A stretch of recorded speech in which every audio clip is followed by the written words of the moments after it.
my 6. What's up, everybody? Welcome back to the most awesomest homesteading channel on the planet. It typically doesn't have anything whatsoever to do with homesteading. Homesteading off the grid. So we're getting like 5 days worth of torrential downpours, and the rain just stopped. Now it's starting again. I thought I'd walk around and take a look at the place. I just mowed yesterday, and I'm starting up here because I made a lot of videos up here this winter. And you might remember, if you've been around since December, January, you could look down here and see the house and the whole property, but everything's back in full spring flush, and you can't see the house from up here anymore.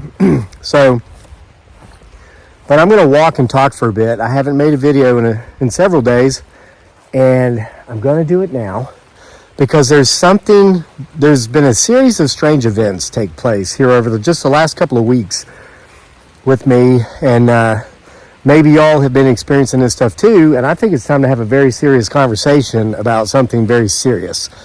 Now, we're walking down the hill that we sleigh ride on in the winter when we have enough snow down to Camp Bigfoot Sasquatch. I'm going to try to walk around, do a loop with you. I'm going to show you the creek pond that's stocked with 600 or 700 fish now. So far, the dam is not breached, but you wait till you see this creek. It's mine and Daniel's little project, and our buddy Heath from over at Heath's house, and his son Heath Jr. and our friend, Daniel's friend Colton, helped construct this pond. Want to make sure to give credit where credit is due. This place is so beautiful all times of the year, and that's the fire pit right there. And that bald spot's from where we always put our 8 to 10 person camping tent. Getting ready to break that out. We always have this huge post-spring flag football season team camp out party up here. We're getting ready to have that here in about 3 weeks, and then the tent will just stay up for the rest of the summer, and we have people camping all the time, even if it's just us. But there's the trail going down to the house, and we'll make our way down there. This place is so pretty now. So here's what's going on. Serious conversation time. I do, listen, I'm going to talk about firearms. Okay, so trigger warning. Like, literally and figuratively. If that gets to you, you might want to tune off. A lot of people are like anti those things. Anti-pew-pews. By the way, happy belated Mother's Day to all the mothers out there. That was a few days ago as of this recording. But I don't want to forget dads. So for any of the dads out there who don't hunt and fish, happy Mother's Day to you too. Now, for all of you real men and women who are left and are not anti-pew-pew, I'm going to tell you these things. I own several pew-pews. Planning on getting some more, as a matter of fact. That's just something that tattoos and firearms, once you start buying them, once you start getting them, it's like there's never enough. Now, I haven't got any ink yet. I don't plan on it, and it's not that I'm anti-ink. I'm anti-ink for me. This body ain't much, but it's the only one I got. And I've never been able to think of anything that I feel I would be comfortable with still having inked on my skin 20 years from now. But I love it on other people. I like to look. And I try not to get caught staring. There's some beautiful artwork out there on people's skin. It's not my thing. But pew-pews are. So anyway, I use them for target practice. I love shooting out here. Hunting, I do hunt. I know it's going to piss a lot of you off because a lot of you are anti-hunting. Hey, you do you, I'll do me. I don't put any of that on this channel. Hey, we can see the house down there. Again, I'll show you the chickens too as we go by. Because I get it, dude. That's just something that a lot of people just don't like hearing about or talking about. So I just kind of leave it off the channel, like politics and religion and all that stuff. But I'm into those things, and I love deer hunting. I rabbit hunt around here. I don't squirrel hunt anymore because that's just so much work for such a little bit of food. It's like the walnuts. We have 5 very mature black walnut trees down here that dump truckloads of walnuts off every fall. But you ever tried? You got to dry them out. Wait till the husk turns brown, then you scrape that off. Then you got to dry them out in the shells, which are like basically wood. Then you got to crack those open with a hammer, and then use wire cutters to clip the veins. If it's the American walnut, the English walnut doesn't have the veins, but our nuts are American walnuts. Then you got to take the nuts out, then you got to dry them. It takes like 3 months to get a walnut, and they're so cheap at the store. Okay, so anyway, man, here's another trail I've got cut through here. I've got trails that forest has gotten so thick. If you've been following the channel for the long haul, you know that we have 6 acres. It was all a hayfield. We planted thousands of trees down in the front, which you'll see, but then we let this back part just reforest on its own. I had to cut trails through there 2 years ago where we weren't going to be able to get through there. So, but at the moment, I don't have any hand pews. I don't have a concealed carry permit, but I think the time has come for me to get both. I'm going to tell you why. 2 stories. As I walk down here to the creek pond, we're getting ready to go into the woods, so it's going to get a little dark. So I'm going to tell these stories in order, okay? So about 3 weeks ago, we were meeting up with a couple of friends of ours. Dearly, my wife, Giggly Girl, we're meeting up with 2 of our very good friends, and Colton's parents, the kid who helped build the creek pond down here. We were having a really nice lunch. Daniel and I had just left the gym, got a good pump, good workout in. And so we go to this restaurant in downtown Charlottesville, and we park the truck there at the restaurant, and there's a bench there beside the sidewalk. And there's 3, you ever read that novel? Shoot, what was it called? Written by the guy. His name was the name of a president. I got brain fog. I'm in my 50s now. And man, the 60s were hard on my, all that. No, I'm kidding. I wasn't born in the 70s.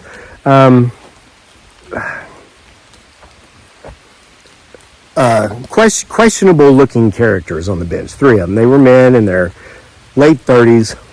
And so we got out, locked the truck. We get out of the truck. We turned to go to the restaurant to join up with my wife and our friends who are already there. They were all hanging out together that day while Daniel and I were at the gym doing a workout. And one of those 3 degenerates, that's what I call them, degenerates. That's the term I use. Suspicious looking characters. That's the term from the book. I'm trying to remember the book. Something Kennedy. John Kennedy Toole wrote a book. This kid, young man at the time, he couldn't get this book published, and he suffered from extreme depression.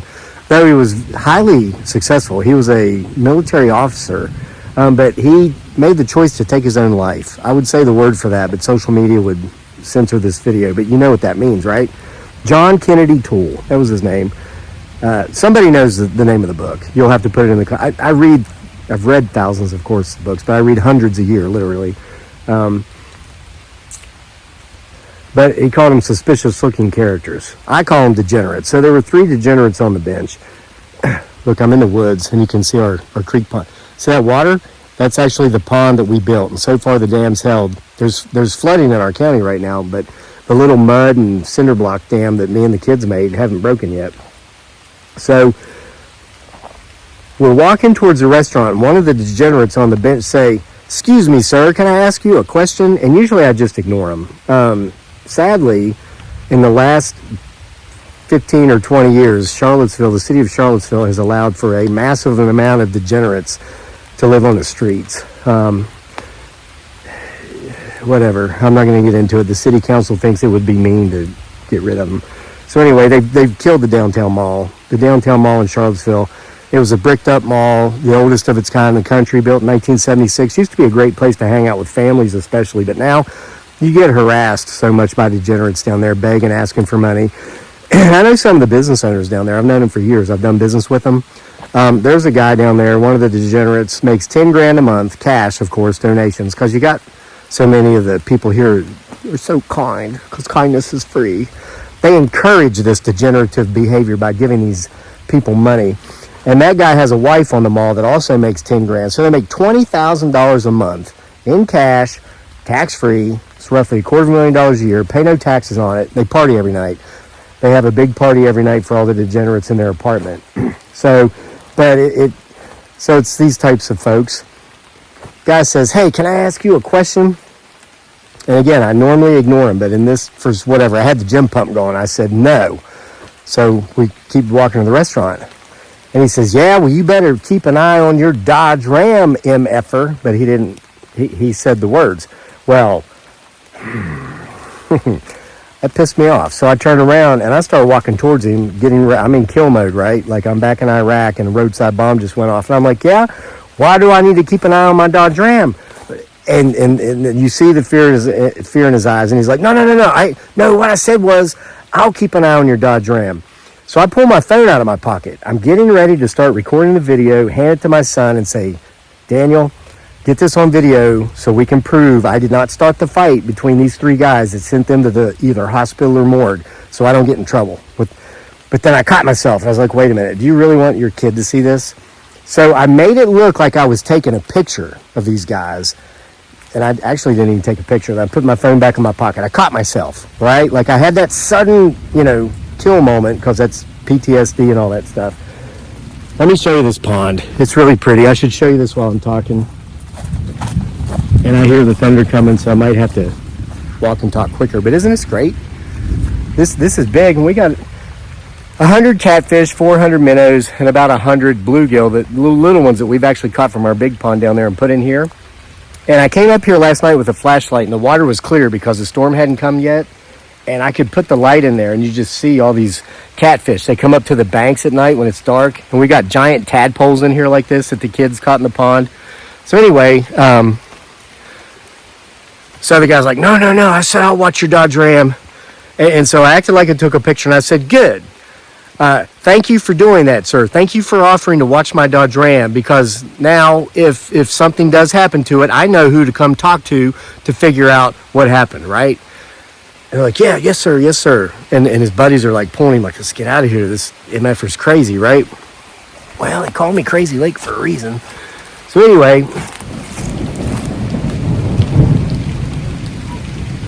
we turn and start walking towards the restaurant again. We heard those guys get up, and we heard feet hitting the pavement pretty quick. Turned around, had to jump the creek. Sorry for that. Yeah, they got the heck out of there. So I'm just going to keep talking while I show you this. Let me reverse the phone. It'll make it better. I'll just keep talking. All right, so here you see a better view of the dam. We were just standing over there.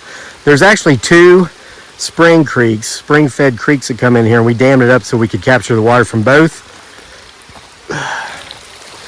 Yep, so far it's held. I'll keep you updated. And I use this stick here to kind of like make that little indention and one on the other side so that the water can escape and not just flood the dam, knock the dam down. But everything's going to the pond, and I checked the water level earlier. If any fish are getting out, they're being washed into the main pond. Let's go check the chickens. So those guys took off running, and I thought, well, whatever, isolated incident, right? Let me check my chickens. They're out. They don't care if they get wet. Ooh, I saw some lightning. Where'd they go? Did they get smart enough to get in and out of the rain? Yeah, they did. Look at that. They're in there in their pen. I built them. See that? They're smarter than me.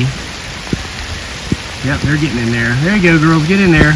So we let them out. This is an old garden space that we abandoned. We planted another privacy hedge. We want to give that a few years to get some privacy. Look at this place. Like I said, I just mowed yesterday. Isn't it beautiful? Don't look at the empty beer cans from the bonfire me and a couple buddies had last night in the chicken pen. Yeah, ignore that part. Look at their, nope, ignore. But isn't this beautiful? All right, you're probably like, come on, get on with the story. All right, hold on.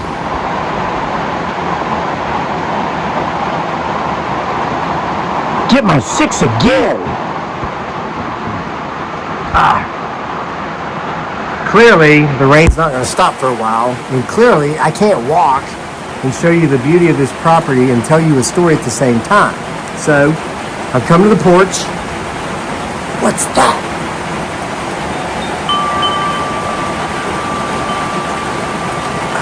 It's those really awesome Beaver wind chimes I got a while back.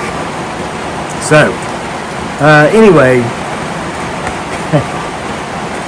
we get to the restaurant and we're eating outside. It was a very pleasant day. And I told my wife and our friends about what happened. Well, my friend, Gary, Colton's dad, shouldn't be name dropping like this, but he's got a concealed carry. And he kind of started that conversation with me about how there's just so many crazy people in the world. And he shared a story about how he had somebody road raging on him once, just a couple of years back. He's had a concealed carry for a few years because he's a little bit older than me. And he just feels like he's gotten to the point to where he's always willing to defend himself and his family, but age has become a factor. There's some lightning as far as his ability to do that goes. So he just started carrying.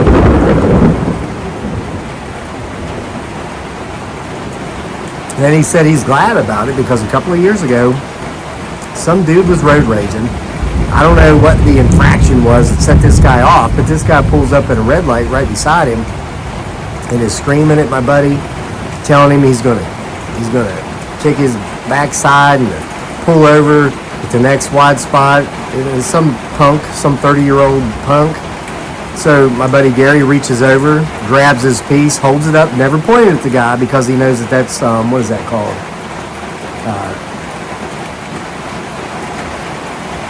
Something weapon, I don't know, but you can't threaten somebody just cause, and that's just, you've got to be responsible. Just because you have a piece and you're legally allowed to carry it and you have the permit, you can't go around, it's called brandishing weapons, that's what it is. But he held it up, barrel facing down.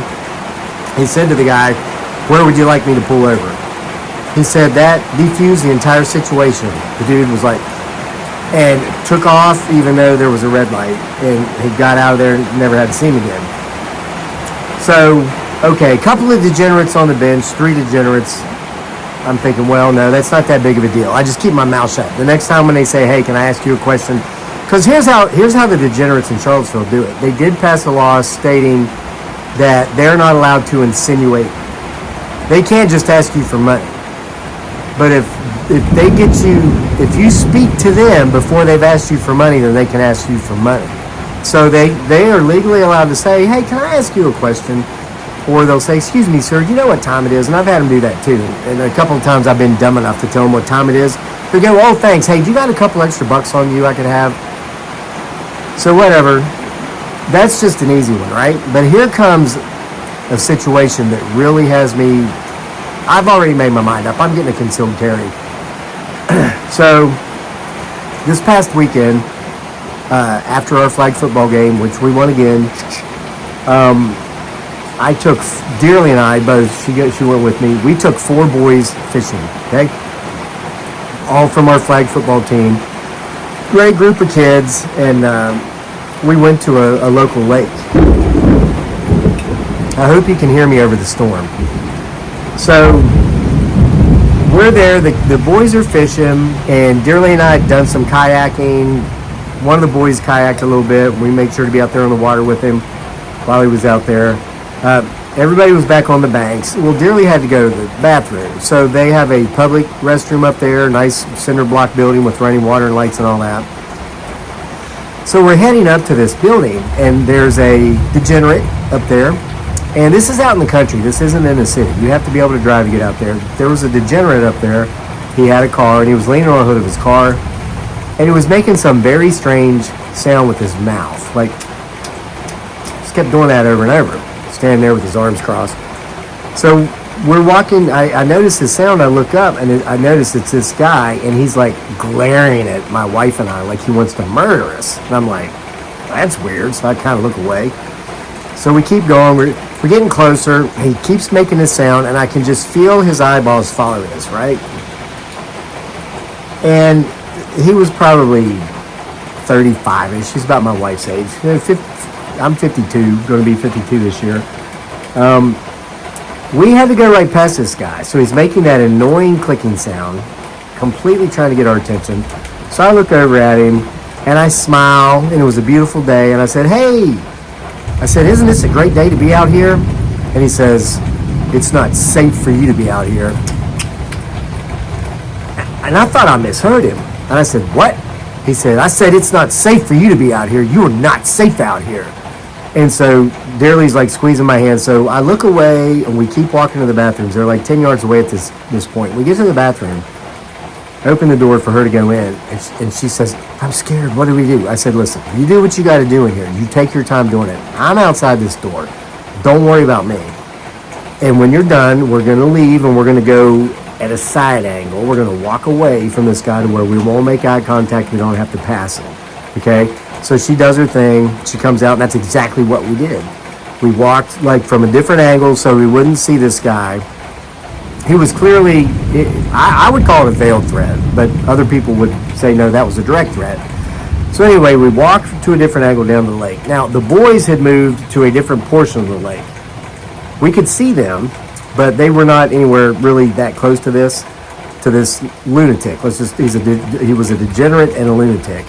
So Dearly's like, oh my God, what should we do? She goes, should we call the police? And I said, well, I don't know about that, but I said there was an officer in a car, Albemarle County Sheriff's deputy, sitting over here by the lake, a little further down the road. And I said, and she and I had planned on getting in the truck and driving down there anyway to meet up with the boys, because they had walked about a quarter of a mile to get to the other part of the lake, and they wanted to walk. I offered them a ride, but they're like, no, we want to walk and talk and all that. And that's cool because they're 14, talking about girls and all kinds of other stuff 14-year-old boys talk about. But we wanted to make sure that they had access to all their tackle, and because it's funny, this is a funny age. Kids are like, hey, coach, what do you think we should use in here to catch fish? I say a hook and a worm. They're like, oh no. Then they start pulling out rapalas and rattle traps and every lure in the world that's not going to catch a fish, except for the one that I said would. You know, they're kids. They're still. They like to fish. They like fishing. I like to catch fish. When I go, it's about catching a fish. Like that big channel catfish you might have seen me catch. Or was that a blue? It was a blue cat I caught a couple weeks back. I think Dearly made a video about it for our Homesteading Off the Grid Facebook page. I think that's where she put it. But these kids, they just like to cast and reel and stuff. So we get in the truck and we go over there. And the police officer was there. And I said, I should go tell him. And then Dearly, she was scared. She was intimidated. She goes, no, he saw our truck. She was worried about retribution. And I told her, I quoted Ronald Reagan. I said, honey, listen, evil is powerless when the good are unafraid. And of course she's like, huh? And I'm like, if we do nothing, that guy wins. And there was like 20 other people back there at that lake, fishing, kayaking.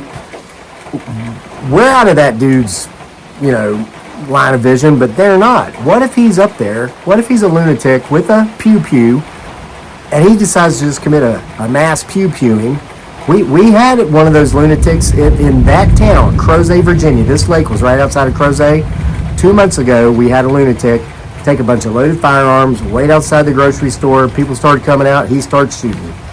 He killed 2 people before an off-duty federal agent who happened to be in that parking lot at a different store heard the gunfire and rushed over and took that cat out. He dispatched him. I'm trying to say all this social media legally. So anyway, I walked her down to where the kids were. We dropped off some tackle boxes. I went back up and I talked to the police officer. I said, sir, something really weird just happened. And he said, just now? And I said, well, it's been about 10 or 12 minutes. Then I told him the same story I just told you. He started that cruiser up and he says, I'm going to go check him out. And I said, sir, he never made a direct threat. He says, no. He says 2 things. That is a direct threat. Number 2, he says, that's just weird. I got to go check this guy out. So he leaves, goes to where the guy was. We fish with the kids or hang out there with the kids for like an hour. I told the kids about what happened. I said, do not go back over there. But here's the deal. We had left our 3 kayaks over there on the bank. We had to go get our kayaks. You probably saw them in the yard earlier in the video. So fortunately, listen, it gets better. Here comes the game warden, right? And he's walking down, he's talking to the kids, and they're like, oh, we're only 14, we don't need a license. Because in Virginia, if you're under 16, you don't need a license. And this is the second weekend in a row where we were approached by the game warden. Last weekend, I took some kids fishing over on the Shenandoah River in the Shenandoah Valley. Different game warden comes up, same thing. He says, let us see your license. And the kids are like, we're only 14, we don't need them. Both said the same thing. Well, you guys look awfully big for 14. I was there, I was like, sir, they're football players. They're like the biggest kids in their age group. I promise you they're 14. My wife and I have license. I'll show them to you. So we showed them the license. Not a problem. So we noticed that, and there were 2 game wardens. One came down and questioned me, and there was another game warden, his buddy, that they were riding in the same vehicle with, was walking around talking to the other people fishing, making sure to get their fishing license. Then we saw them go to where the boat dock was, where our kayaks were, and where the police officer had gone, and where this lunatic was, right? So I said to Dearly, let's go get the kayaks now. And she said, but that crazy guy's still over there. And I said, yeah, and so are 3 good guys with guns. We have a very professional, respectable Albemarle County Sheriff's Deputy. And I know that not just because of my interaction with him that day, but I remember talking to this gentleman last fall. Every home football game, our boys, our team, because I coached the middle school level tackle football team in the fall, we go to the varsity high school games. Our team holds the banner that the big kids come breaking out of, and that police officer was always at the game, and so I was always talking to him. And so I've interacted with him before. Highly professional. The two game wardens, conservation officers, highly professional young men. So I told her, let's go get the kayaks now, because if we're over there loading these kayaks and that guy wants to do anything stupid, there are 3 good guys with guns there. That's the safest opportunity we're going to have. She says, okay, so she agrees. So we go over there, we start loading the boats, and we saw the county deputy talking to the game wardens, and that crazy guy got in his car and left. So we're loading the boats, and the county deputy pulls up and he says, hey, I talked to that guy. I said, what'd you think? He says, man, something's not right about that guy. He's just not right. I said, yeah, I think it's pretty safe to say he's extremely mentally ill. Well, there were like 8 or 12 people on the bank that overheard this interaction. They turned around. Some of them were together. It was like 3 separate parties. They all had a story about this guy. That guy had made some sort of threat, either veiled or direct to them, same thing, and he had stood up there for an hour and a half doing it. He was out there harassing people, telling them they weren't safe, you better watch your back, make sure you're aware of your surroundings, and just death staring at everybody, right? So, anyway, we got the boats loaded, and we ended up going back to the other side of the lake because the boys hadn't come back around yet. But that lunatic had gone to where we had talked to the sheriff's deputy. So we had to go park there again to get the boys. He went over there and parked and was just sitting on a picnic table, giving us that death stare, making that strange sound with his mouth. And I was just like, honey, ignore him, don't look at him. Definitely don't make eye contact. And there were other people there, okay? But yeah, it came across as if he was waiting on us because we had the audacity to say something to the police. To speed it up, long story short, we were able to get the boys, and they finished fishing. We did not make them stop fishing. We just were constantly aware where that lunatic was, and I told him, don't go there, but it ended well.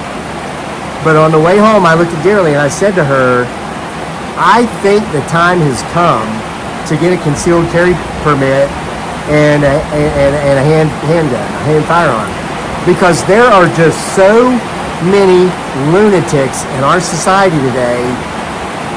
Again, 2 months ago, 42-year-old man with a wife and 2 daughters. I think they were 10 and 6 years old. Never made it home from the grocery store because of a 28-year-old man who was having some sort of mental breakdown and just decided the way to deal with it was to go to the local grocery store and shoot people as they were coming out. And that lunatic killed that man and a 60-something-year-old nurse who had just retired from nursing and was in her first year of enjoying reading more novels than she could get her hands on and working in her garden. Those were her passions. She never made it home from the grocery store that day either. And these people are everywhere. They are everywhere. And I live in a low-crime community, pleasant, historically family-friendly community, but these degenerative lunatics have taken over. All right, I'm going to stop this for now because I'm screaming over the rain on the tin roof. Yeah, because this rain falls angry on the tin roof. We lie awake in our bed. You know that song. I can sing the whole thing. Get my son his guitar out here. He can play it. Put on a concert. I don't think you'd hear me though. As this rain falls angry on the tin roof. So let's take a break. I'll get right back at you when this rain stops. This rainstorm is video worthy though. Let me get you some footage. There's our massive weeping willow that was an 18-inch cutting. Now there's our fruit orchard. I pruned it this year. 3 weeks ago, it looked like a bunch of sticks, a field full of sticks. But the limbs and leaves are coming back. Down there's the bee box. Got more bees now than we ever had. They made it through the winter. They're multiplying like a times table. Here's our big field in the front. Isn't that beautiful? Yeah, that's where we play football and more football. Down there's our man-made forest we planted, our row of burning bushes, and then 240 mixed deciduous hardwood trees, eastern cedars, and some Leland cypresses in the very front row by the road up in front. If this rain stops, I'll walk you through there and show you some of those trees. Beautiful. All right, so it's almost stopped raining, and it almost stops raining for like 5 minutes, and then the skies break open again. There's currently a flood watch in my region, in my area, in my community, because it's flooding. So the only way I can finish this video is if I come out now in between cloud bursts. So I'm going to reverse the phone. There's my house. There's my front porch. That's where we were. I'm going to reverse the phone, walk you around, finish up the video, get this done. I want you to see this place. It's so pretty this time of year. All right, as you can see, our driveway looks like rivers. Down in Fruit Orchard. Getting some water on here. Sorry about that. Yeah, we're actually getting our driveway graveled next week. Re-graveled. We haven't done that in the 9 years we've been here. There was some lightning. Yeah, I'm out here like a dummy. But look, here's a plum tree. I pruned this thing down to just the sticks, and in only 3 weeks, it's coming back great. This peach tree's coming back. Peach, plum, pear, apricot, and apples we have in here. Show you the pond. Isn't this beautiful? Yeah, so we're having the driveway re-graveled because Dearly, FYI, in case you didn't hear, she passed her driver's license test, and after being in the United States for 9 whole years, she's finally gonna be driving. I've been telling her that, you know, if she did that, I'd buy her a new Mercedes-Benz, and I'm gonna be true to my word. So next month, I'm gonna had to pay a butt ton of taxes this month. That's what gets me about those degenerates. Making $250,000 a year in cash, not paying taxes.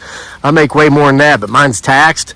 OMG, the amount of money I can give the government, it's crazy, but whatever. I enjoy my roads and everything. But they let me keep enough left over to at least get my driveway graveled, because I don't want to go buy my beautiful bride Dearly, aka Giggly Girl, a brand new Mercedes-Benz, and then have her driving it up here on a driveway that floods a little bit or gets a little muddy sometimes when it rains. So we're going to have this graveled. Got a neighbor down the road who does that kind of work for people, and he's a wonderful guy, and he's going to do it for us on the cheap. But what a beautiful view, isn't it? Let me zoom in. There's that big old weeping willow there by the pond. That literally was an 18-inch stick a couple years ago when we put that in there. I'm trying to show you the, here's the gate, with all the signs that say keep out or get pew-pewed. All right, yeah, but back to the pew-pew thing. Isn't this beautiful? Gosh, I love living here. I never want to leave. And I always tell Dearly, why would we ever leave this place? But I guess when you're involved with youth sports and you have to coach and stuff, sometimes you have to. Wow, look at this. It's flooding, even in the fields. But yeah, there's just so many lunatics out there now. I mean, crazy people walking around in bathrobes and rubber boots during lightning storms. No, wait, that's me. No, there's crazy people in public that are not safe. And it's gotten so bad. There is such a major mental health crisis in this country. Let me tell you, the problem in this country is not with pew-pews. It's about with mentally ill degenerates who are not getting help and who are allowed to roam freely and who can publicly harass people at will and get away with it, if you know, until they actually hurt or unalive somebody. And I'm not going to be that guy that gets unalived. I'm not. Neither is anybody in my family. So I'm going to get a concealed carry permit. I will be carrying heat. I will be packing heat. This video is probably going to get banned from the internet. Listen, I want to point everything out to you here. This is an oak tree. It was about a foot tall when we planted it. They grow slowly. But everything you see in here, we planted when it was less than 2 feet tall, including this 25-foot cherry tree, all these trees. Look at this maple. Guys, oh, look at these honeysuckle vines. Isn't this beautiful? My honeybees love this stuff, man. I'll come down here during the day when it's sunny and just see my honeybees everywhere, and I go like this, and they walk on my hands because I talk to them every day down at their hives, so they know me. Look at these honeysuckles on top of this cedar. Look, here comes a car. Well, can't see it. Isn't that awesome? The privacy hedge served its purpose. Again, when we bought this property, it was all a hayfield. Everybody that went by, see a little bit of the road there, could look up here and see us, and we could see them. The privacy hedge has cut down on that. It's eliminated most of the sound. Eastern redbud, yellow tulip poplar, blaze orange maple, autumn maple. Oh, here's a persimmons tree. Came up on its own. I left it there because I'm hoping it fruits. A couple other persimmons that came up on their own. But anyway, guys and girls, let me know your thoughts in the comment section. Am I being paranoid? Well, I know I'm paranoid. Am I being extreme? Well, I know I'm extreme. But do you agree or not that there are just so many daggone lunatics out there walking around freely and openly in society, harassing good people, that it might be time for a bunch of us to kind of pew up a little bit? Let me know your thoughts. And if it's raining where you are, stay dry, stay safe. I'm about to do the same. I'm about to get in and out of this storm. But I did want to show you all that. We planted all of this. And we're very proud of this. And we'd love to just sit down here and stare at it. See y'all for more next time from the most amazing, we started way up there at the beginning of this video. Most amazing homesteading channel on the planet that typically doesn't have a daggone thing to do with homesteading. Homesteading off the grid. See you for more next time.